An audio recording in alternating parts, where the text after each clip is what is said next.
Halo adik-adik semua, jumpa lagi dengan Pak GS. Kali ini kita akan membahas tema 8, subtema 1, pembelajaran 4, kelas 6, dari halaman 29 sampai dengan 39. Di awal pembelajaran disajikan sebuah judul artikel koran, yaitu Sekolah Anak Jalanan, yang kemudian kita diminta untuk memperkirakan informasi yang akan kita dapatkan, yaitu tentang fakta, pertanyaan yang ingin kita tanyakan, dan pelajaran yang akan kita dapatkan. Di sini Pak GS contohkan. Perkiraan fakta-fakta yang akan saya dapatkan dari artikel tersebut adalah tentang kehidupan anak jalanan, tentang kesulitan atau masalah yang dihadapi anak jalanan, tentang peran serta individu atau masyarakat atau organisasi dalam memecahkan masalah anak jalanan, dan tentang dunia pendidikan. Pertanyaan yang saya miliki terkait artikel tersebut, apa yang dimaksud dengan anak jalanan? Apa masalah yang dihadapi anak jalanan? Apa peran serta masyarakat dan pemerintah dalam mengatasi masalah anak jalanan dan bagaimana pelaksanaan sekolah anak jalanan? Pelajaran yang kira-kira akan saya dapatkan dari artikel tersebut adalah masalah sosial yang ada di masyarakat. Memperoleh pendidikan adalah hak setiap warga negara Indonesia dan kewajiban pemerintah serta semua warga negara dalam mengatasi masalah pendidikan. Nah, selanjutnya kita bisa membaca artikel tersebut di halaman 30 untuk mengetahui apakah perkiraan informasi yang kita tulis benar atau tidak. Kalian baca dengan seksama ya. Kemudian di halaman 31 kita diminta menuliskan informasi yang kita dapatkan setelah membaca artikel tersebut. Dan kita diminta menjelaskan apakah ada perbedaan informasi sebelum dan sesudah membacanya. Di sini Pak GS contohkan. Fakta-fakta yang saya dapatkan dari artikel adalah kondisi fisik anak-anak jalanan, kehidupan atau aktivitas anak-anak jalanan, tempat sekolah anak-anak jalanan, organisasi yang peduli dengan dunia pendidikan anak-anak jalanan, dan tentang pendidikan atau guru sekolah anak-anak jalanan. Hal-hal baru yang saya dapatkan dari informasi di artikel adalah kondisi fisik anak-anak jalanan. Walau hidup susah, anak-anak jalanan tetap semangat bersekolah. Kepedulian organisasi Yayasan Himata terhadap pendidikan anak-anak jalanan, gaji pengajar atau guru yang sangat kecil walau jasa guru sangat besar, ikhlasnya para guru atau pengajar di sekolah anak-anak jalanan. Pelajaran yang saya dapatkan dari artikel tersebut adalah selalu bersyukur karena kehidupan saya tidak sekeras dan sesulit anak-anak jalanan. Walau kehidupan keras dan sulit, anak-anak jalanan tetap peduli dengan pendidikan dengan tetap bersekolah. Dan semangat belajar ini harus saya tiru. Harus menghormati dan menghargai guru atau pendidik, karena jasa guru sangat besar, tapi jerih payah mereka hanya dibalas dengan gaji atau bayaran yang kecil. Peran serta masyarakat atau organisasi dalam mensukseskan program mencerdaskan kehidupan bangsa.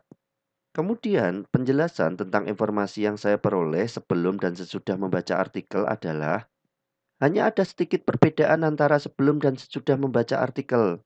Lebih banyak persamaannya. Hal ini dikarenakan judul bacaan artikel sesuai dengan isi dari bacaan artikel. Judul juga masih sesuai dengan pokok-pokok pikiran tiap paragraf. Yang membuat sedikit perbedaan sebelum dan sesudah membaca artikel adalah dari kalimat pengembangnya atau gagasan pendukung dan juga dari pemahaman pembaca. Selanjutnya, kita diminta berdiskusi dan menuliskan 5 kewajiban kita sebagai pelajar. Di sini Pak GS contohkan, menaati peraturan dan tata tertib sekolah, datang tepat waktu ke sekolah, menjaga nama baik sekolah, menjaga fasilitas umum milik sekolah, dan mengikuti seluruh kegiatan pembelajaran. Kemudian, jika kita anggap kewajiban yang kita tulis adalah janji yang harus dipenuhi, maka 1. Jelaskan mengapa kamu memilih janji tersebut. Apakah janji itu akan memberi manfaat bagi keberhasilan pendidikanmu? Saya memilih janji tersebut karena sebagai seorang pelajar, saya memiliki kewajiban yang harus saya laksanakan secara bertanggung jawab supaya tidak mengganggu hak-hak orang lain untuk memperoleh pendidikan. 2. Apakah kewajiban yang kamu tulis merupakan hal yang harus kamu lakukan? Jelaskan jawabanmu. Ya, kewajiban yang saya tulis merupakan hal yang harus saya lakukan karena manfaat yang diperoleh sangat banyak. Baik manfaat untuk diri sendiri maupun manfaat untuk orang lain.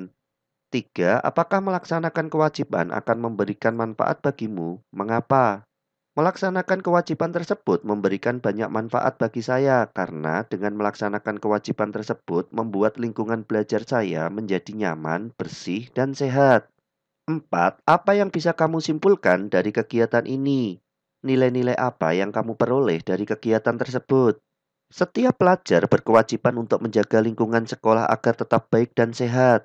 Nilai-nilai yang diperoleh adalah nilai keadilan sosial, nilai kemanusiaan, dan nilai kesatuan dan persatuan.